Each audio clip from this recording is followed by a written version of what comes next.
कि बांग्लादेश में हिंदुओं के ऊपर जो अत्याचार हो रहे हैं तो उनकी रक्षा करने की जिम्मेदारी अपने केंद्र सरकार की है, मोदी जी की है। तो मणिपुर तो नहीं जा रहे, तो मोदी जी और अमित शाह जी बांग्लादेश अगर जा सकते हैं तो जाना चाहिए। इसी हिंदुस्तान सरकार में इंदिरा जी ने बांग्लादेश को आजादी दिलाई थी। आपके मन में आशंका क्यों आई कि ऐसी स्थिति हिंदुस्तान में हो सकती है? जो आंदोलन करने वाले थे उनको आतंकवादी कहा गया था, यहाँ भी जो किसान आए थे उनको आतंकवादी कहा गया। विनेश फोगाट जो अपने न्याय के लिए कुछ आंदोलन कर रही थी उनको भी आतंकवादी कहा गया ना, जैसे आपने कहा।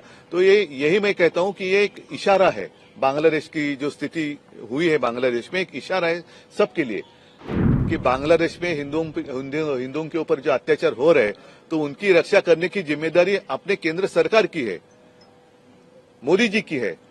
तो मणिपुर तो नहीं जा रहे, तो मोदी जी और अमित शाह जी बांग्लादेश अगर जा सकते हैं तो जाना चाहिए। अन्यथा वहां जो हिंदुओं के ऊपर अत्याचार हो रहे हैं उनको रोकना और वहां के हिंदुओं की रक्षा करना मोदी जी का काम है, केंद्र सरकार का काम है, हिंदुस्तान सरकार का काम है। इसी हिंदुस्तान सरकार में इंदिरा जी ने बांग्लादेश को आजादी दिलाई थी और उसी बांग्लादेश में अगर हिंदुओं के ऊपर अत्याचार हो रहे हैं तो उनको रोकना भी पूरा काम या पूरी जिम्मेदारी हिंदुस्तान के प्रधानमंत्री की है।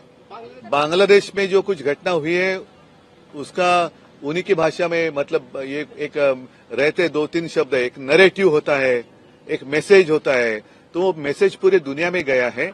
और जैसे इजराइल में कुछ हो रहा है, ऐसे बीच में बातें खबरें आ रही थी, वहां के प्रधानमंत्री को तो घर के बाहर निकलना मुश्किल हुआ था। भारी संख्या में वहां की जनता रास्ते पर सड़क पर उतर कर आई थी।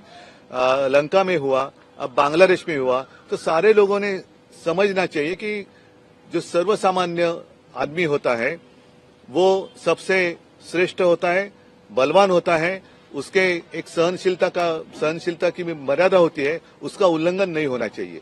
और जनता का न्यायालय वो सर्वोच्च होता है। तो जनता का न्यायालय का फैसला बांग्लादेश में हुआ है। विधानसभा निवडणुकीत मुख्यमंत्री पदाचा चेहरा असेल सर, महाविकास आघाड़ी जुड़ा हुआ सवाल है कि अगर ऐसी स्थिति जिस तरह से आप कह रहे हैं, बेरोजगारी है, युवा अस्वस्थ है, अगर ऐसी स्थिति भारत में पैदा होती है तो उस वक्त क्या हो सकता है, आपका क्या स्टैंड है?